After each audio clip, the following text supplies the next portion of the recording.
Andrew's brother Mark began to explain how both he and his brother had tried their best to avoid wearing their dresses, especially out of the house, but this was met with a torrent of abuse from Patrick.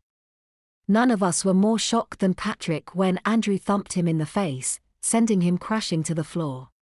Tears welled up in his eyes as he picked himself up, but his abuse continued as he parted from the group. Not wanting to receive the same or similar, Nigel muttered an apology to Andrew and Mark, before heading off after Patrick. That certainly showed him. I said to Andrew as he checked his hand still worked. He's always been a gobby little prick. Andrew replied, before thanking me for backing him up. No worries. I replied. Is your hand all right? Yeah, I think so, he gulped, but it clearly hurt. Not surprising as it was some whack. I mentioned the incident to my mother when I got home, but spared her the finer details. Mum claimed that Andrew should have just ignored Patrick instead of hitting him. I would have done, but then again, I'm not much of a fighter. Patrick wasn't in school the following day, and Andrew's hand was in a bandage. The day after that, however, a very sheepish Patrick did turn up, sporting a very black eye.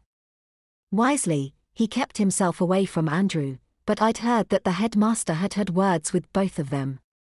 I told my mum about Patrick's shiner, and whilst she agreed that he probably had it coming, she maintained that there's never an excuse for violence.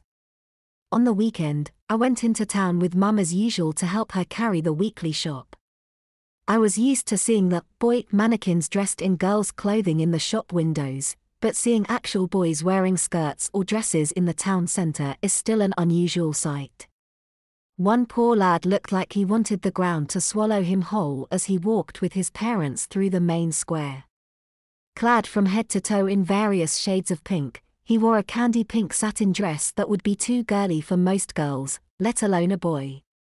His pale pink tights had little white love hearts on, and even his shoes were pink with little kitten heels. But worst of all was the big pink ribbon tied on his very boyish head. Mum thought he looked sweet. I said it must be horrible having to wear something that prissy.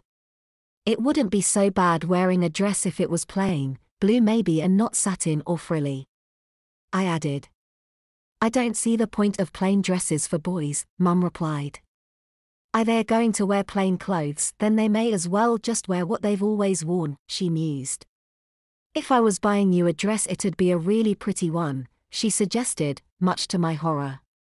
Please don't. I asked. The level of fear was evident in my voice. Don't worry, Mum grinned.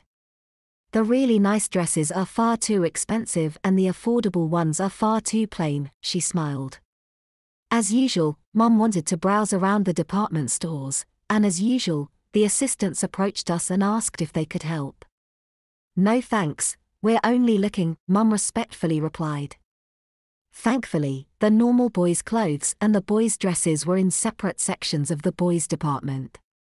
I nervously glanced at the unlucky lads who'd been dragged into that section by their mothers. Most looked like they were ready to burst into tears. To my surprise, however, intermingled with the normal boys' underwear and socks was a wide variety of pink and frilly stuff that sent shivers through me. Alongside the socks were packs of tights and white girly knee socks, and right next to the pajamas were nighties and girly PJs. Some of the nighties were trying to be boyish, bearing Ben 10, Star Wars and Marvel prints, but they were still nighties. Thankfully my mum didn't give them more than a superficial glance as we wandered through. As we left, I spotted a boy aged about 8 or 9, looking positively petrified as his mother held a green gingham school dress against him. I hoped for his sake that she wasn't planning on actually sending him to school in it.